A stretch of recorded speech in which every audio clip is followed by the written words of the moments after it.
থেকে 15-20 বছর আগে মুর্শিদাবাদ জেলাতে পণ ছিল না। 20 বছর আগে ছিল না, বর্ধমানে ছিল। আমরা জন্ম থেকে দেখে আসছি, কিন্তু এখন সব হয়ে গেছে। জি, এবার এই জায়গাটা একটু আপনারা ধৈর্য ধরবেন। পণ এমন একটা জিনিস, আমি ডাক্তারখানা গেলাম, ডাক্তারকে গিয়ে বলছি স্যার ঘন ঘন পেশাব হচ্ছে, 1 নম্বর। 2 নম্বর স্যার মাথা চক্কর দিছে, 3 নম্বর ঘুম হয় না, 4 নম্বর এনার্জি লস হয়ে গেছে, মনে শান্তি পাই না। 1 নম্বর মনে শান্তি পাই না, 2 নম্বরে ঘুম হয় না, 3 নম্বরে ঘন ঘন পেশাব, 4 নম্বরে আপনার কিনা ঘুম এনার্জি লস।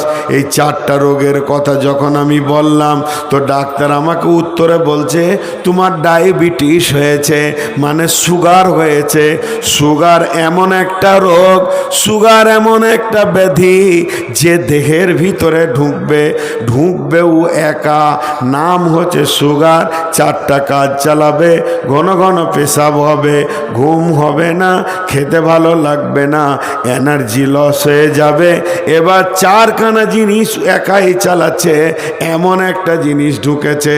তেমনি বন্ধুরে, প্রত্যেকটা ফ্যামিলিতে শান্তি নাই, মা বাপকে ভালোবাসছে না ছেলেরা। 3 নম্বরে ছোট ছোট বাচ্চাগুলো নানাকে যত চিনছে, খালাকে মামাকে চিনছে, তত চাচাকে ফুপুকে চিনছে না।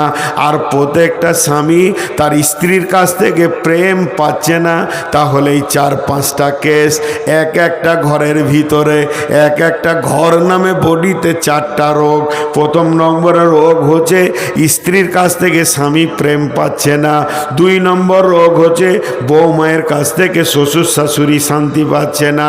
3 নম্বর রোগ হচ্ছে ছেলের কাছ থেকে বাপ মা ভালো ব্যবহার পাচ্ছে না।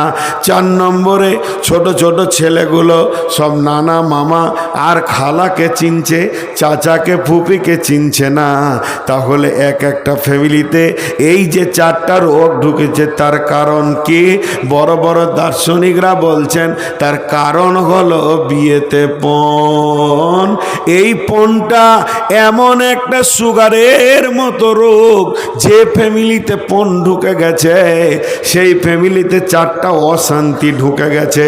এখানে 500 লোক বসে আছেন, যে শরীরে আপনার কিনা সুগার ঢুকে যাবে, ওই শরীরে 4খানা অশান্তি ঢুকে যাবে। আর যে শরীরে সুগার নাই, সেই শরীরে কোনো অশান্তি নাই। তেমনি পণ এমন একটা জিনিস, যে শরীরে পণ ঢুকে যাবে, ওই শরীরটা এমন, যে ঘরে পণ ঢুকে যাবে, যে দাম্পত্য জীবনে পণ ঢুকে যাবে, ওই সংসারটা ওই রকমই 4খানা কষ্ট পাবি।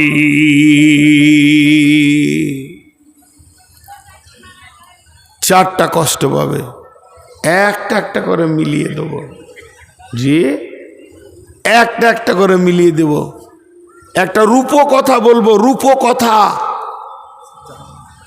এটা হাদিস কোরআন লয়, ইতিহাসও লয়, উপন্যাসও লয়, রূপকথা। আমি বানিয়ে বানিয়ে বলবো, শেষকালে দেখবেন অঙ্ক করে যে সমাজে ওইটাই চলছে। জি, সমাজে ওটা চলছে। গরিবের মেয়ে দেখতে বড় সুন্দরী, গরিবের মেয়ে, বাপ ইট ভাটাতে কুলির কাজ করে, কিন্তু মেয়েটি দেখতে বড় সুন্দরী। বাড়ি হচ্ছে তার হোসেননগর। বিয়ের বাড়ি আনন্দ করতে গেছে, খালার বাড়ি কোথা না বেলডাঙ্গা। বেলডাঙ্গাতে বিয়ে বাড়িতে ঘোরাঘুরি করছে, চোখ পড়ে গেছে এক বড় লোকের ছেলে, কলেজের প্রিন্সিপালের ছেলের চোখ পড়ে গেছে। জি, তো ওটা মেয়েটা কার রে? বলে হোসেননগরের। বাস, ওর ঝোঁক লেগে গেছে, ওকে বিয়ে করতেই হবে। এত ভালো মেয়ে কি ছাড়া যায়? আমি নোংরা কথা বলছি না, সে চাইছে না যে ভোগ করি, চাইছে বিয়ে করি। ভালো কথা, আলহামদুলিল্লাহ। প্রস্তাব পাঠিয়ে দিল। ইয়ার বাপ তো হার্ট ফেল করছে। ওরে সুবহানাল্লাহ, কলেজের প্রিন্সিপালের ছেলে, বাপের একটা বেটা, কয়েক কোটি টাকার মালিক, আর আমি সকালবেলায় যাই ঝুড়ি কোদাল নিয়ে, সন্ধ্যার সময় যে টাকা টেনে ঢুকি, চাল আর ডালটা হয়, তার কিছু হয় না। আমার মেয়ে কিন্তু ছেলের ঝোঁক পড়ে গেছে, কিছু লাগবে না, বিয়েটা দেন, কিছু লাগবে না, হালকা একটা গাড়ি দেবেন আর 10-15 লাখ টাকা দেবেন, বাস। বাপ বসলো বেটাদেরকে নিয়ে, দুটা বেটা আছে, একটা বেটি। কিরে, প্রস্তাব এসছে ওইখান থেকে, ও ছাড়বে না, ছেলে বিয়ে করবি। খুব মাথা খারাপ। দু ভাই দেখছে যদি আব্বাকে বলে দিও না, আমাদের তো কিছু নাই, তো হয়তো বোনটা ভাববে যে আমার সুখটা আর ওরা হতে দিলে না, সুখ হওয়ার কথা ছিল, হতে দিলে না, ভাইদের কারণে হলো না। তা বাপ দেখেলে ভিটে মাটি জমি জায়গা যা ছিল বিক্রি করে দিল, কোনো রকম টাকাটা নিয়ে এসে 10 থেকে 12 লাখ টাকা বেঈমানের বাচ্চারা হাতে দিল। একটা গাড়ি কিনতে গিয়ে মায়ের কানের সোনাগুলো শেষ হয়ে গেল। খাদিজাকে সাজাতে গিয়ে আরও কিছু উপরি ঋণ 3 লাখ হয়ে গেল। যখন বিয়েটা দিয়ে ওই ইট ভাটার কুলিটা হাত ধুয়ে উঠলো, তো ও 5 লাখ টাকা ঋণে পড়ে গেল। আর শুধু বাড়িটা কোনো রকম থাকলো, বাকি সব বিক্রি হয়ে গেল। দুই ভাই দেখলো আমাদের আর বউ এনে থাকার জায়গা নাই, তার থেকে চেন্নাই চলে যায়। ওরা দুজন চেন্নাই চলে গেল, কেরল চলে গেল। ঘর তো ফাঁকা। এখন খাদিজা শ্বশুর বাড়ি যাওয়া আসা করে, বড় সুখের সংসার। বন্ধুরা আমার, ওই বেঈমান ছেলে সব লুটে নিয়ে চলে গেছে। এখন ঘরে অশান্তি, খাবার নাই, ঋণ ঢুকে গেছে 4-5 লাখ টাকা। কি করে শোধ হবে?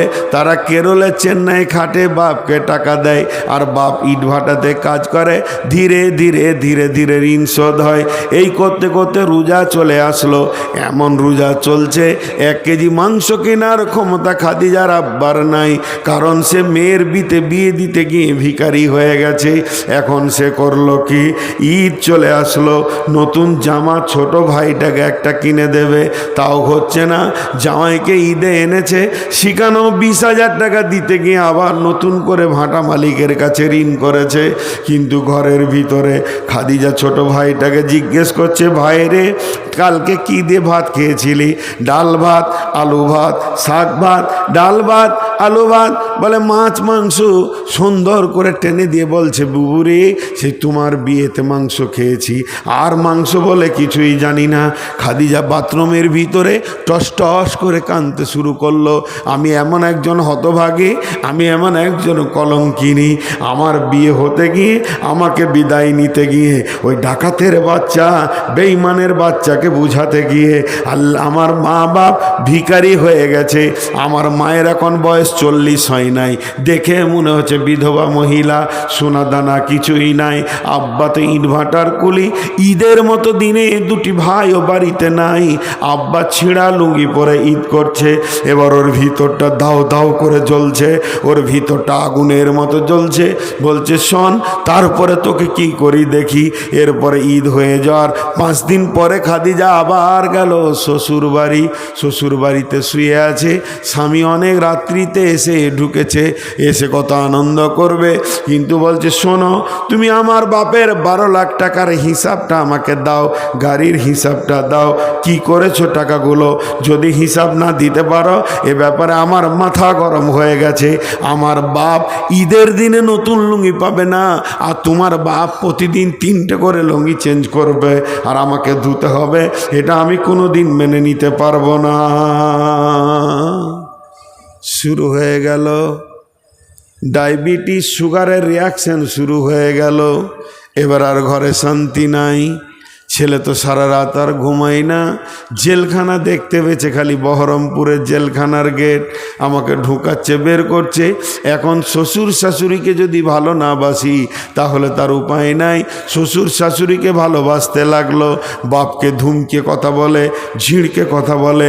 বৌমা শ্বশুরকে দেখতে পারে না, শুধু এই ব্যবহারের কারণে।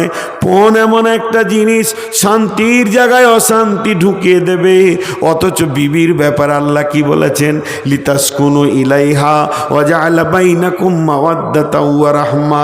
হে বিশ্ববাসীরে, তোমার জীবনের শান্তি, তোমার প্রেম প্রীতি ভালোবাসা, তোমার চয়ন সুতুন, তোমার উত্তালকে থামিয়ে দেওয়ার মতো মেশিনটা আমি বানিয়েছি তোমার বিবিকে। তুমি তার কাছে যাও, দেখো তোমাকে প্লিজ করে দেবে। কিন্তু বড় দুর্ভাগ্যের বিষয়, সেই বিবি আজকে এমন রেগে বসে আছে, তার পাশে আমার যাওয়ার ক্ষমতা নাই। শেষ হয়ে গেল, শেষ, শান্তি আর নাই। থাকবে কেন? পণ ঢুকেছে। আমি একটা উদাহরণ আপনাদেরকে এর আগেও দিয়েছি, আজও দিচ্ছি। এই যে সিলিং ফ্যান সাই সাই করে ঘুরবে, ওপরের হাওয়া নিচে আসবে, আপনি আমি শান্তিতে থাকব। কিন্তু ওই ফ্যানের মোটরের কাছে একটা ব্যাটারির মতো আছে, ওর নাম হচ্ছে ক্যাপাসিটার। ওই ক্যাপাসিটারে নেগেটিভ আছে, পজিটিভ আছে। ওই নেগেটিভ পজিটিভটা চেঞ্জ করে দিলে গোলমাল হয়ে যাবে। কি গোলমাল হবে? নেগেটিভের তারটা পজিটিভে, আর পজিটিভের তারটা যদি নেগেটিভে দেন, ফ্যানটা ঘোরার কথা ছিল এই দিকে, ফ্যান ঘুরতে শুরু করবে এই দিকে। তখন ওপরের হাওয়া নিচে আসা বাদ দিয়ে নিচের হাওয়া ওপর দিকে যাবে। লুঙ্গিটা না ধরলে সব বেজ্জতি হয়ে যাবে। তো আল্লাহ তাবারাক ওয়া তাআলা বিবির ভিতরে শান্তি ভরে রেখেছে। তো বিবিটাকে ফ্যানই মনে করেন, তোকে পণ মহারানা দিয়ে আনতে হবে, আর ওর পেছনে মাল খরচা করতে হবে, গোটা ঘর শান্তিতে বাস করবে। আর যখন উল্টা করে আপনি আমি বলবো আল্লাহকে, আল্লাহ বলছে দেখ এর ভিতরে শান্তির ভান্ডার আছে, তোরা নিয়ে যা, কিন্তু পয়সা খরচা কর। আর মহারানা দে। রসুল বলছে, আমরা সবাই বড় বিজ্ঞানী হয়ে আল্লাহ কা রসুলকে বলছি, আপনাদের কথা এখন থাক, এ যুগে ওগুলার মানা যাবে না। আমরা ক্যাপাসিটারে তার আলাদা করে লাগাবো, বিজ্ঞানীর কথা শুনবো না। যে বিজ্ঞানী ফ্যান তৈরি করেছে তার কথা না শুনে পণ লিব, বউ আনবো। আল্লাহ বলছে লুঙ্গি সামলাবি যা, নাই তোর বংশকে জেলে ভরবে। হয়ে গেছে ঘটনা, হয়ে গেছে। বিশ্বনবী বলছেন আল ওয়ালাদু লিল ফিরাসে, আল ওয়ালাদু লিল ফিরাসে, বিছানা যার সন্তান তার। আর একবার বলছি, বিশ্বনবী বলছেন আল ওয়ালাদু লিল ফিরাসে, বিছানা যার সন্তান তার। তার মানে হচ্ছে যে পুরুষটি মেয়েটাকে নিয়ে আসবে বিয়ে করে, যার বিছানায় সন্তান হবে, সন্তান তার হবে। তার মানে ছেলেটা হলো মোল্লা বংশের, ছেলেটা হলো শেখ বংশের, ছেলেটা হলো সৈয়দ বংশের। তবে মেয়েটা যে বংশের হবে হোক না কেন, ওই মেয়েটির পেটে যত বাচ্চা বের হবে, বাপের বংশের সঙ্গে তার সম্পর্ক থাকবে। কারণ পিতৃত্বকে মেনে নিয়েছে। মাতৃতন্ত্র ইসলাম নয়, পিতৃতন্ত্র হলো ইসলাম। অতএব বাপ যদি শেখ হয়, সৈয়দ হয়, ছেলেটা শেখ সৈয়দ হবে। অতএব আল ওয়ালাদু লিল ফিরাসে, বিছানা যার সন্তান তার। যে ভিটানাতে আমি বিয়ে করে এনেছি, আমার পৈতৃক ভিটাটা হলো শেখ, আমার দাদা ছিল শেখ, আমার বাপ হচ্ছে শেখ, আমি আছি শেখ, আমার সন্তান হবে শেখ। তার মানে এই ভিটাটা শেখের ভিটা। যে কোনো বংশের মহিলা ঢুকুক না কেন, তাকে বাচ্চা দিতে হবে, তো শেখ বাচ্চা দেবে। রসুলের ফয়সালা আল ওয়ালাদু লিল ফিরাসি। কিন্তু বন্ধু একবার খালি চিন্তা করি, কিন্তু বন্ধু একবার খালি চিন্তা করি, আপনাদের বিবেকের চেতনার অ্যালবামে শুধু একটা চিন্তা পাঠিয়ে দিই।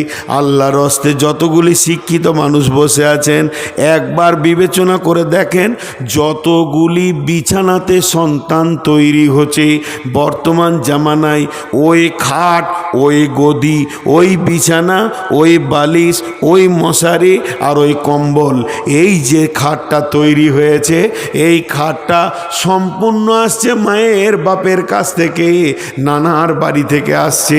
বিয়ে করার পরে বিয়েতে খাট যেছে, বিয়েতে গদিয়েছে, বিয়েতে সমস্ত পৌঁছে যাচ্ছে, আর সন্তান হচ্ছে ওই খাটের ওপরে।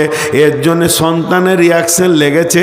বর্তমানে সন্তানরা চাচা ফুপুর ওপরে মায়া করে না, এদের বাদে ভালোবাসা দেয় না, সমস্ত ভালোবাসা জড়িয়ে যাচ্ছে আপনার কিনা খালা মামার দিকে।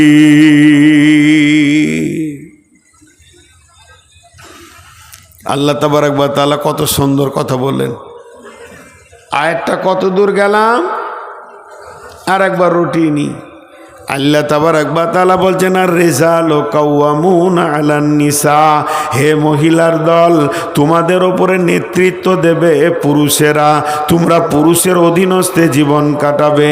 তারপরে আল্লাহ বলছেন যে আর রিজালু কাওয়ামুনা আলান নিসা বিমা ফাদ্দালাল্লাহু বা'দাহুম আলা বা'দিন, একে অপরে তোমরা আনন্দ দিয়ে সন্তান নিয়ে আসো পৃথিবীতে, এর জন্য কেউ কারো ওপরে প্রাধান্য পাবে না। ওয়া বিমা আনফাকু মিন আমওয়ালিহিম, হে পুরুষের দল, তোমরা ইনকাম করে মহিলাদের পেছনে খরচা করবি।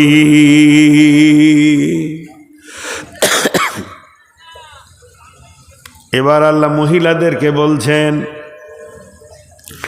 এতক্ষণ পুরুষদেরকে বললেন তোমরা খরচা করবে, ওদের কাছে খরচা নেবে না।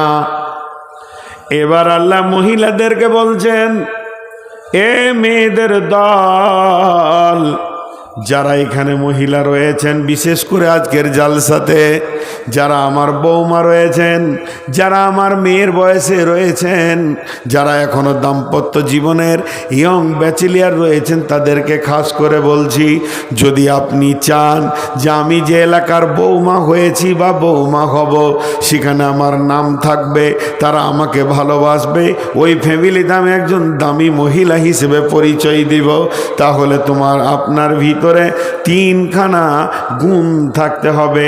আল্লাহ তাবারক ওয়া তাআলা বলছেন, ফাসসালিহাতুন কানিতাতুন হাফিজাতুন লিল গায়বি বিমা হাফিজাল্লাহ, ফাসসালিহাতুন কানিতাতুন হাফিজাতুন লিল গায়বি বিমা হাফিজাল্লাহ। তোমরা সলেহা হয়ে যাও, তোমরা কানিতা হয়ে যাও, তোমরা হাফিজা হয়ে যাও, যেটা অদৃশ্যের ভিতরে আল্লাহ তোমাদেরকে হিফাজত করতে বলেছে, এটা তোমরা হিফাজত করনে ওয়ালি হয়ে যাও।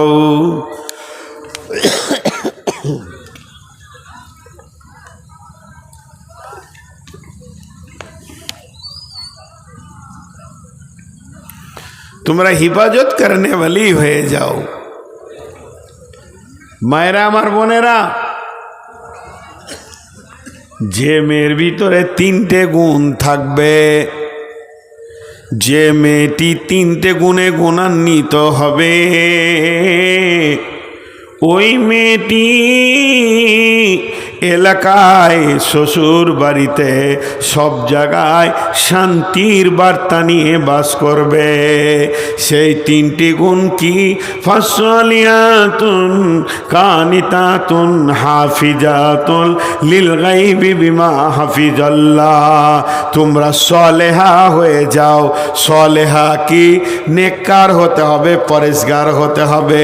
যারা বড় বড় মুফাসসির তারা বলছেন, সল্লাত খামসাহা সামাত সাহারা সানাত ফরজাহা আতাত বালাহা, 5 ওয়াক্ত নামাজ পড়নে वाली হতে হবে, রোজা রাখনে वाली হতে হবে, পর্দায় থাকনে वाली হতে হবে, এবং স্বামীর ইতাআত করনে वाली হতে হবে। এই 4টা গুণে যখন গুণান্বিত হয়ে যাবে, এই 4টা গুণে যখন গুণান্বিত হয়ে যাবে, তুমি তখন আল্লাহর খাতাতে সলেহা বলে পরিচিতি পাবি। তোমরা সলেহা হয়ে যাও। জি, তোমরা সলেহা হয়ে যাও। হে আমার মা, হে আমার বোন, সলেহা কাকে বলে? সলেহা মানে পরেশগার, দিনদার, আল্লাহ ওয়ালি। 4টা গুণ যে মেয়ের ভিতরে আছে সে সলেহা। নাম্বার 2, তোমরা কানেতা হয়ে যাও। কানেতা মানে অল্পে সন্তুষ্টি হয়ে যাও। কানেতা মানে যেমন তোমার স্বামী তোমাকে এনে দেবে সাদা মোটা, যেমন তোমাকে তোমার স্বামী দিতে পারবে এর ওপরেই তুমি রাজি খুশি হয়ে যাও, কানেতা হয়ে যাও। খবরদার স্বামীর ওপরে বেশি দাবি করিও না। এই বেশি দাবি করতে গিয়ে রসুলের সঙ্গে রসুলের বিবিদের 1 মাসের কথা বন্ধ ছিল। মা আমার, বোন আমার, অতএব ওই বিবিটা ওই মেয়েটা মানে কানেতা, স্বামী যেমন সাদা মোটা এনে দেবে এর ওপরই সে সন্তুষ্ট হয়ে যাবি। জি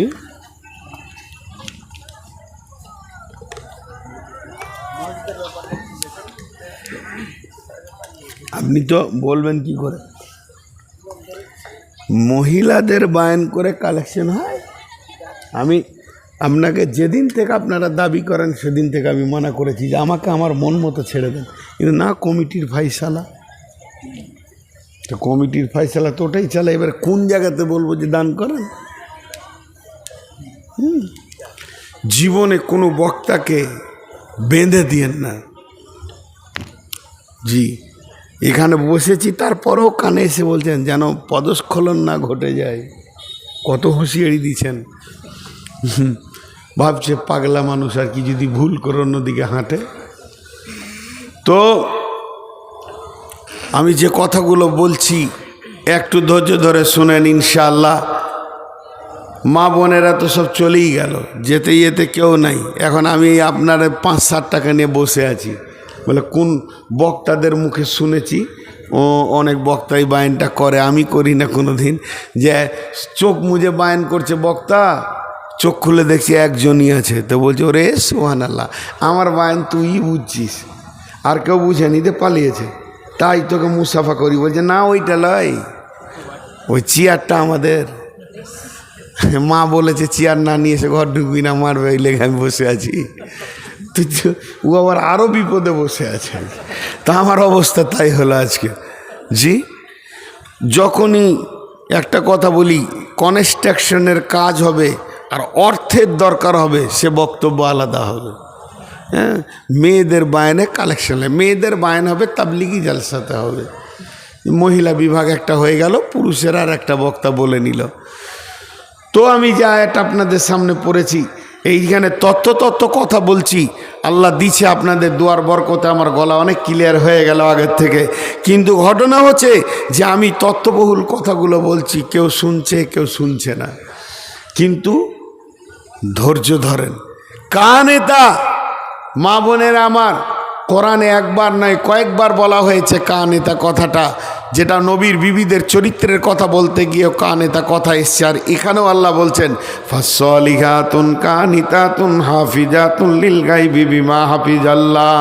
স্বামী যেমন এনে দেবে সাদা মোটা, যেমনটা তোমার হাতে তুলে দেবে এর ওপরে তুমি রাজি হয়ে যাবে। তাহলে মেয়েদের 3টে গুণ, 1 নম্বর হলো সলেহা, 2 নম্বর হলো কানেতা, 3 নম্বর আল্লাহ বলছেন ওয়াল হাফিজুনা লিল গায়বি বিমা হাফিজাল্লাহ। হে মহিলার দল, তোমাদেরকে হিফাজত করতে হবে। এই হিফাজতটা আল্লাহ অদৃশ্যের হিফাজতের কথা বলেছেন, লিল গায়বি বিমা হাফিজাল্লাহ, গায়েবের ভিতরে হাফেজাত। তার মানে একটা উদাহরণ দিলে বুঝে নেবেন। আমার বাড়ি বর্ধমান, আমার স্ত্রী আছে বর্ধমানে, আমি এসছি মুর্শিদাবাদে। এখন আমার ঘরে তার কাছে 3খানা মাল রয়েছে, সেই 3টে মালের হিফাজত আল্লাহ করতে বলেছেন।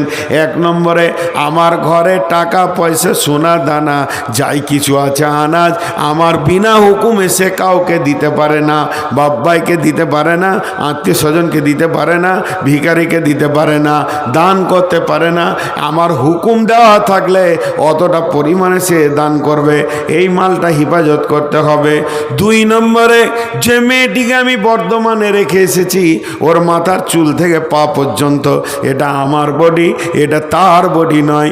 এই বডিটা দিয়ে অন্য কোনো পুরুষকে সে আনন্দ দিতে পারে না, গল্প করতে পারে না, হাসাহাসি করতে পারে না। এই বডিটারও হেফাজত করতে হবে, অর্থাৎ পর্দায় চলে যেতে হবে।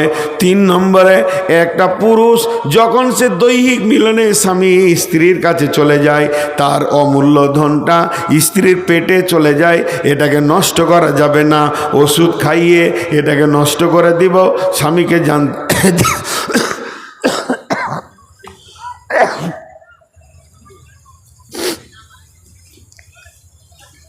স্বামীকে জানতে দিব না, এরকম কিছু চলবে না, সব হিফাজত করতে হবে।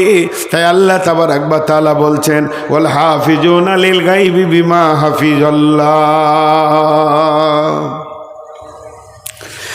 এরপরে আল্লাহ পুরুষকে বলছেন, ওয়াল্লাযীনা তাখাফুনা নুশুজাহুন্না ফাইজুহুন্না ওয়াহজুরুহুন্না ফিল মাজাজি'i ওয়াজরিবুহুন্না ফাইন আতানাকুম ফালা তাবগু আলাইহিন্না সাবিলা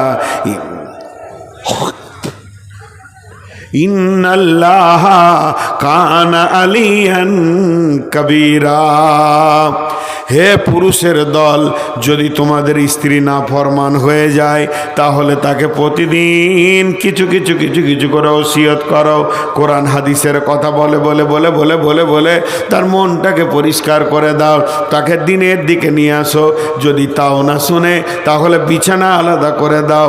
ওয়াজরিবুহুন্না ফিল ওয়াহজুরুহুন্না ফিল মাজাজি'i, একই রুমের ভিতরে বিছানাটা আলাদা করে দাও, তোমার বিছানায় আসতে দিও না।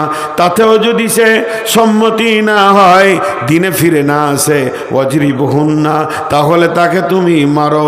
তারপর আল্লাহ বলছেন, ফালা তাবগু আলাইহিন্না সাবিলা ইন্নাল্লাহা কানা আলিয়ান কাবীরা। খবরদার, তুমি বিবিকে মারার জন্যে, বিবিকে প্রহার করার জন্যে, বিবিকে কষ্ট দেওয়ার জন্যে তুমি রাস্তা খুঁজে বের করো না। কোন ভুলটা ধরলে তাকে মারতে পারবো এমন কাণ্ড তুমি করিও না। ইন্নাল্লাহ আলিয়ান কাবীরা, নিশ্চয় আমার আল্লাহ সব থেকে বড় এবং জাননেওয়ালা পাকড়নেওয়ালা। আমার আল্লাহর কাছে সব কিছু মওজুদ রয়েছে, অতএব আমার আল্লাহকে তুমি ভয় করো।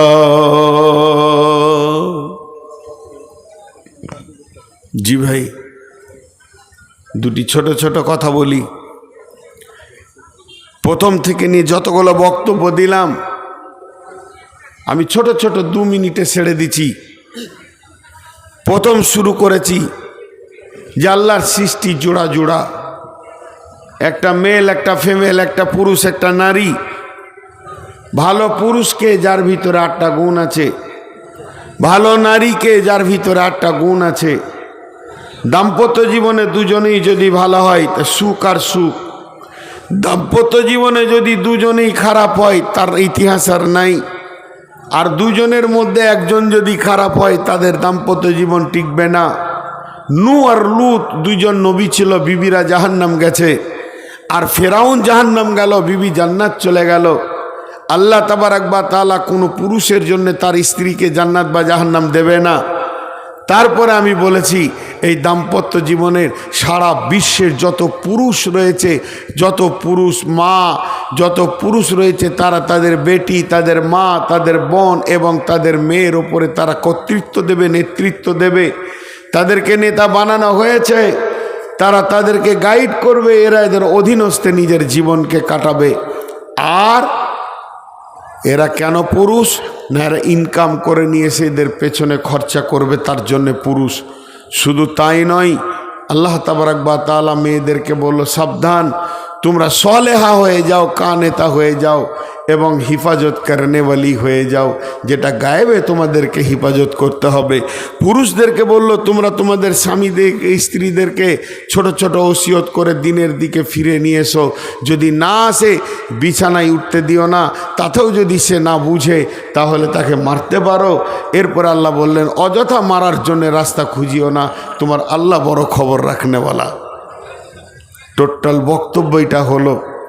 কিন্তু আপনাদের কাছে আমি শেষবারের মতো যতটি লোক বসে আছেন, কারণ আজকের এইখানে যেটা মেন কারণ যার জন্য আজকে জালসা, সেটা হলো মসজিদ।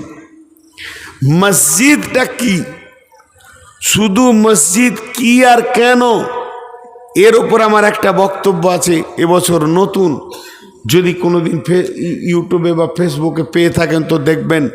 মসজিদ কি, মসজিদ কেন, মসজিদ আল্লাহর ঘর, মসজিদ কেন সাজদা করার জায়গা।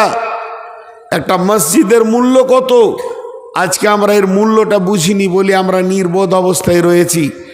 আমি একটা কথা বলছি, মসজিদে ঢুকে যান, ঢুকে যে আপনি নামাজ পড়েন নেকি আছে, আপনি জিকির করেন নেকি আছে, তেলাওয়াত করেন নেকি আছে, সবই আছে। কিছু যদি না করে চুপ করে বসে থাকেন তাও নেকি আছে। এটা আল্লাহর ঘর। আর আল্লাহ তাবারক ওয়া তাআলা এই মসজিদের ব্যাপারে বলেছেন, ফালিয়াবুদু রাব্বা হাদাল বাইত, তোরা এই ঘরের মাবুদের ইবাদত কর, আল্লাযী আত'আমাহুম মিন জু'ইন ওয়া আমানাহুম মিন খাউফ। পৃথিবীতে এমন একটা অফিস দেখিয়ে দেন, সিপিএমের অফিস, কংগ্রেসের অফিস, তৃণমূলের অফিস, বিজেপির অফিস, এসোসিয়ের অফিস, আরএসপির অফিস, যে তারা সেখান থেকে ডাকছে শান্তি নিবিতে আই, কিন্তু কেউ দিতে পারবে না। 5 বার মসজিদ থেকে ডাকা হচ্ছে শান্তি নিবিতে আই, কিন্তু কেউ শান্তি দিতে রাজি নয়। সেই মসজিদ উপলক্ষে আজকে আপনাদের এই জালসা, বিধায় আপনাদের কাছে যতটি লোক বসে আছেন, আমার দাবি কেউ 5000, 2000, 1000 দেনেওয়ালা কেউ আছেন কি? আল্লাহর গোলাম কেউ আছেন? জি, এই লোকটির ভিতরে কেউ আছেন 2-5000 দেনেওয়ালা? একটাও নেই, একজনাও নেই এতটির ভিতরে। জি,